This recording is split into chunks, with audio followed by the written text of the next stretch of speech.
He was told his Sherman tank was a rusted coffin, a machine so broken it had no business being on the battlefield.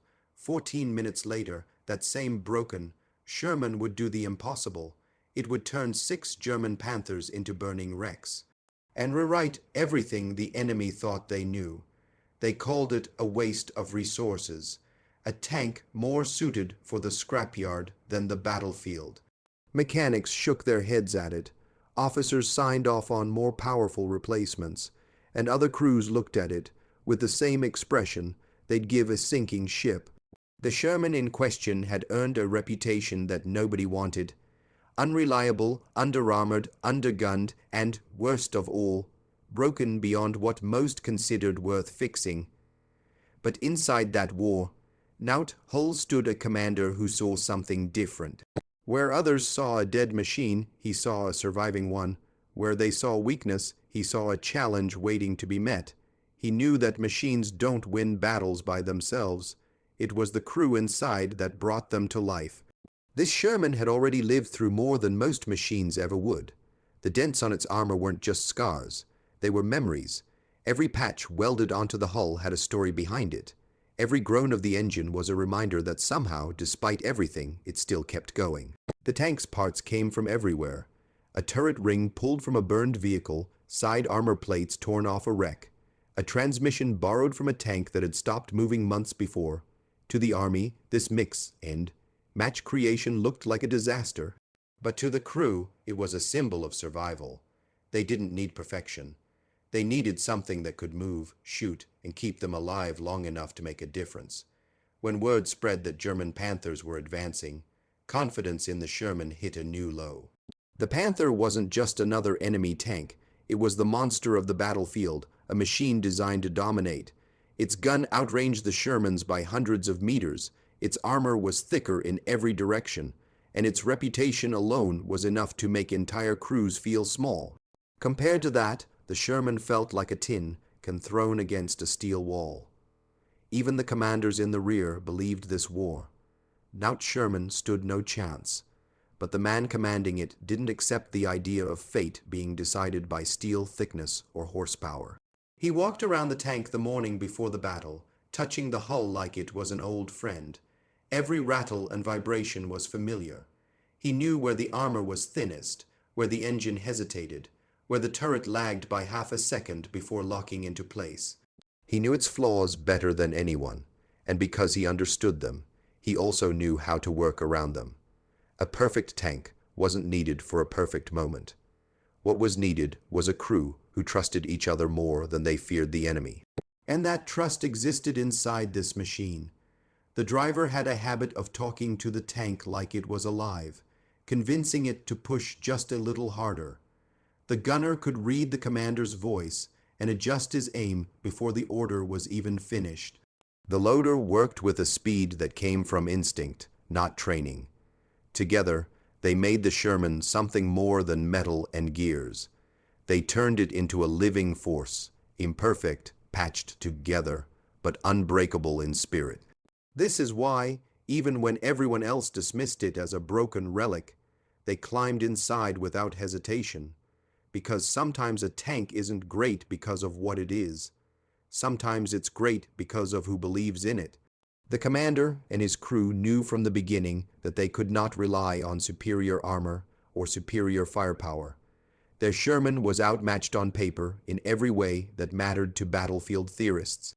The Panther's gun could punch through Allied tanks from distances where the Sherman's shells would bounce harmlessly off its sloped armor. Military engineers love to talk about numbers, ranges, angles, and statistics, but none of those equations accounted for the most unpredictable variable in war, the people inside the machine. For this crew, courage was not an abstract idea. It was the daily reality of climbing into a tank that everyone insisted looked like a rolling coffin. And yet, day after day, they climbed in anyway, because each man trusted the others more than he trusted the steel around them. Courage for them didn't come from confidence in machinery. It came from confidence in each other. The commander understood that in a tank battle, the mind mattered more than the metal. A gunner with steady nerves could land a perfect shot under pressure. A loader who didn't freeze could keep the cannon firing when seconds mattered. A driver who could feel the ground through the treads could maneuver in ways no blueprint could predict. These were the skills that made the Sherman dangerous in the hands of the right crew. Their tank didn't have thick armor, but their teamwork was armor of a different kind, one that couldn't be penetrated by fear. Every man in that crew had reached the point where instinct blended with experience. They didn't shout over the engine noise because they needed to. They shouted because it fueled the rhythm they worked in. When the commander called for a turn, the driver reacted instantly, trusting that his leader had seen something he hadn't. When the gunner waited for the perfect second to pull the trigger, the loader was already preparing the next round, anticipating the pace of the fight before it even began. None of this came from training manuals. It came from surviving together, eating together, repairing the tank together, and lifting each other up after witnessing things that no man ever forgets. On the battlefield, instinct is often the dividing line between living and dying. And this crew had sharpened instinct into a weapon more dangerous than their 75 cannon. They had learned that speed wasn't just about the engine. It was about making decisions faster than the enemy expected. They had learned that accuracy wasn't just about the gun. It was about timing, patience, and the courage to wait for the right opportunity, even as enemy shells exploded around them. They had learned that success didn't belong to the perfect tank with the thickest armor, but to the crew that refused to break under pressure. When other crews saw the Panthers, they saw doom. This crew saw a challenge. They knew the Panthers were superior, but superiority creates complacency, and complacency creates openings. Every man in the Sherman understood that courage doesn't erase danger. It simply pushes a man to face it with clarity instead of panic. So when the moment came to confront an enemy they were told they couldn't defeat, they didn't think about statistics or probabilities. They thought about each other. And because of that, they stepped into the fight not as victims of fate, but as brothers relying on instinct, heart, and the unbreakable bond that made them more than a match for any machine the enemy could field. The German Panthers were never meant to be fought head-on by a Sherman like theirs, and the crew knew it. The Panther wasn't just better. It was engineered to erase tanks like theirs from the battlefield before the Sherman even entered firing range. But battles are never as clean as the diagrams in a training manual. Real combat is chaos. Smoke, mud, broken terrain, fear, instinct, and split-second decisions that matter more than the technical specifications stamped on the side of a tank. The commander knew that if they tried to go toe-to-toe with a Panther, they would lose instantly. So instead of matching strength with strength, they turned the battlefield itself into their ally. Every inch of ground mattered. The commander studied the landscape the way a hunter studies a forest before stalking prey. He saw dips in the earth where the tank could disappear, ridgelines that hid their movement, broken walls that could mask their turret, and patches of smoke drifting in unpredictable patterns. These were not obstacles, they were opportunities. The Panthers relied on long-range superiority, but range becomes useless when an enemy disappears behind a fold in the earth or slips into a cloud of dust kicked up by explosion and chaos. They didn't have the armor to take a hit, so they made sure they were never where the enemy expected them to be. Speed became their shield. Not raw speed, but agility, the ability to change direction in an instant, to accelerate at the precise moment, to brake just enough to throw off an enemy gunner's aim. The Panthers were heavy, powerful, and intimidating, but they were also slower to pivot and react. The Sherman crew used that weakness like a surgeon uses a scalpel. They darted into position, fired, and vanished before the Panthers could bring their guns back around. They timed every maneuver to the heartbeat of the battle, moving just fast enough to stay alive, just unpredictably enough to confuse the enemy. Smoke hung in the air, thick and choking, but the commander saw through it in a way that had nothing to do with eyesight. He knew how to read the movement of shadows, how to gauge the direction of the Panthers by the grind of their treads, how to locate them by the rhythm of their engine growls. To anyone watching from afar, their movements might have looked reckless, even desperate. But to the crew inside, everything was precise. Every pivot, every acceleration, every turret shift was part of a plan that existed only in the commander's mind. A plan that changed second by second as the battlefield evolved. The biggest advantage they had wasn't their gun or their armor, but the fact that they understood the Panther's blind spots. A Panther's frontal armor was nearly impenetrable to a Sherman shell, but its sides and rear were vulnerable. So the commander never aimed for the front. He aimed for angles, for flanks, for moments when the enemy overcommitted or pushed too aggressively. And the Panthers did exactly that. They assumed the Sherman was weak, predictable, and easy prey. That arrogance pulled them forward, exposed them, and gave the Sherman crew the openings they needed. Through smoke, debris, and chaos, the Sherman crew moved like a shadow, slipping out of sight, reappearing in places the Panthers didn't expect, turning every advantage of the enemy into a trap. It wasn't power that kept them alive. It was strategy, instinct, and the courage to stare down machines built to dominate them, and still take the fight directly to them.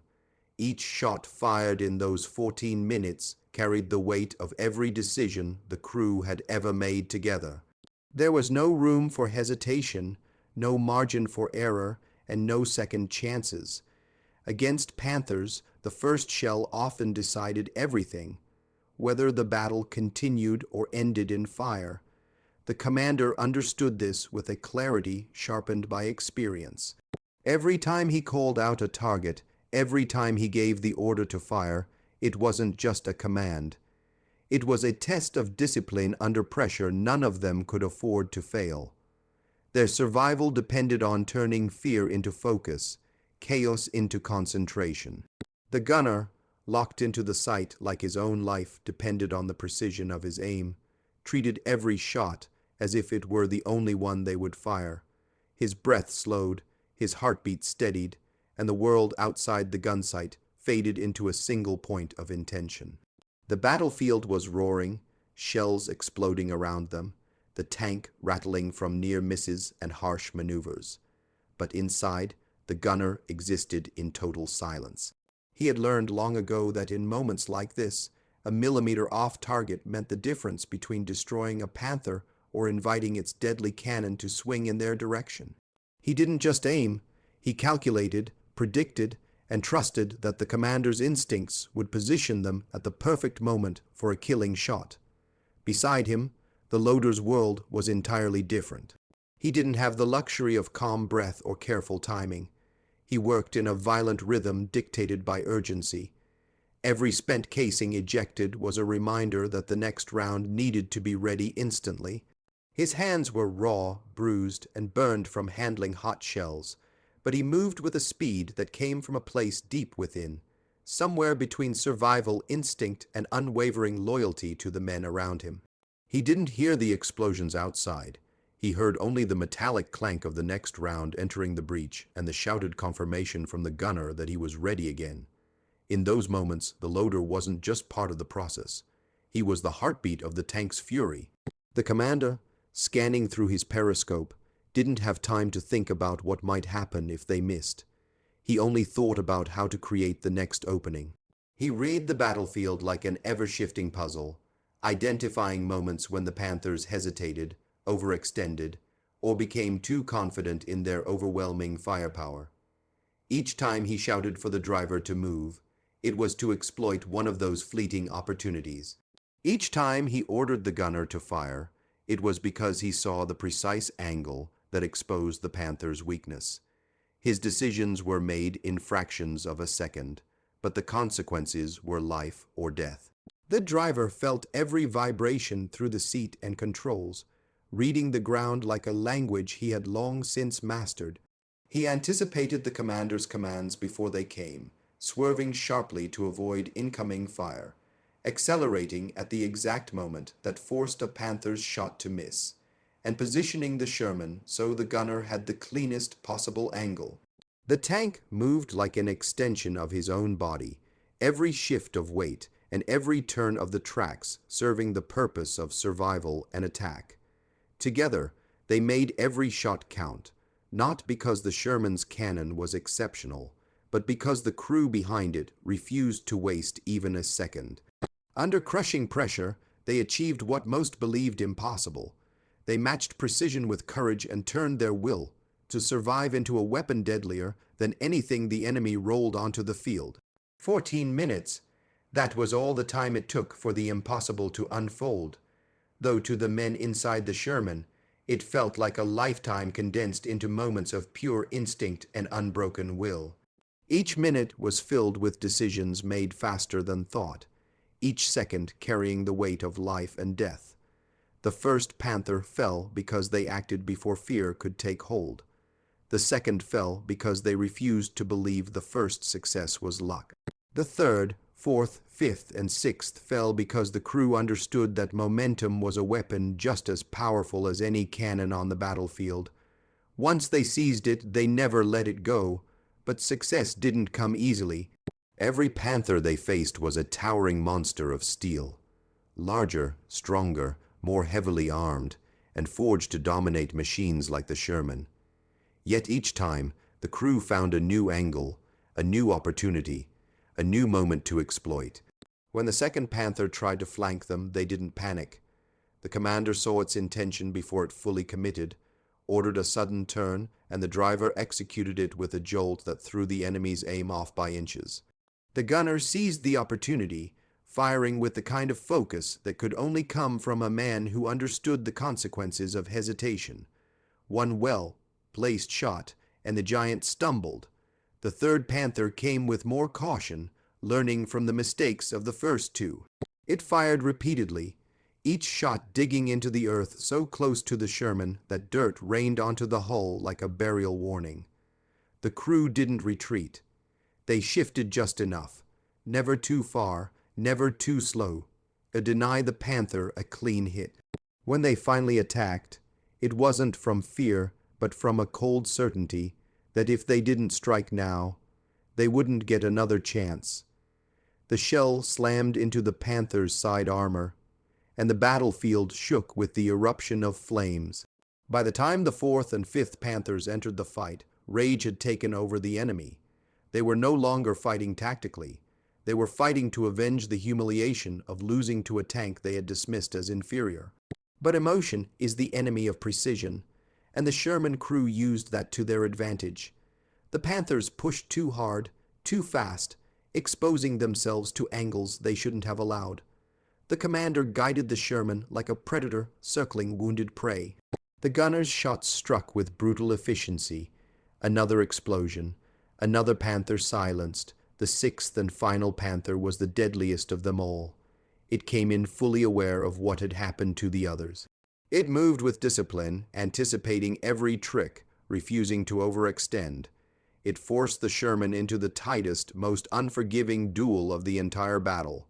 Shells blasted the earth, smoke blinded every view, and the tank shook from the force of near misses.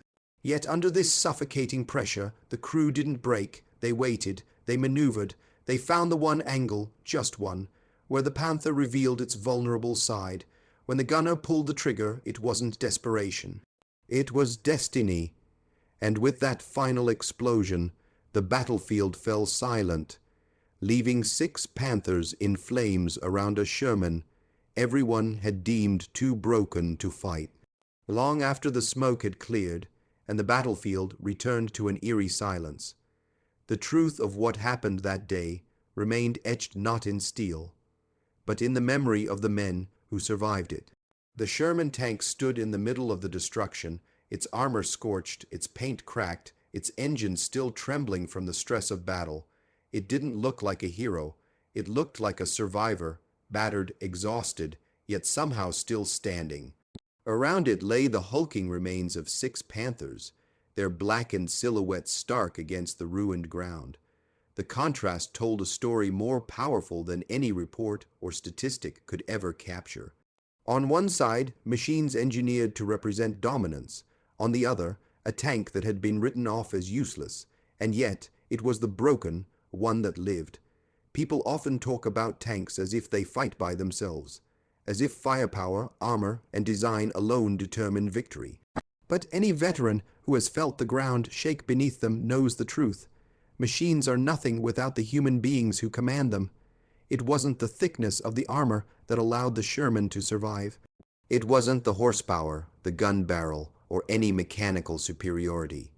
It was the people inside who turned an ordinary tank into something extraordinary. Their courage, their unity, their refusal to surrender even when logic insisted they should. All of it transformed that battered machine into a weapon capable of defying expectations.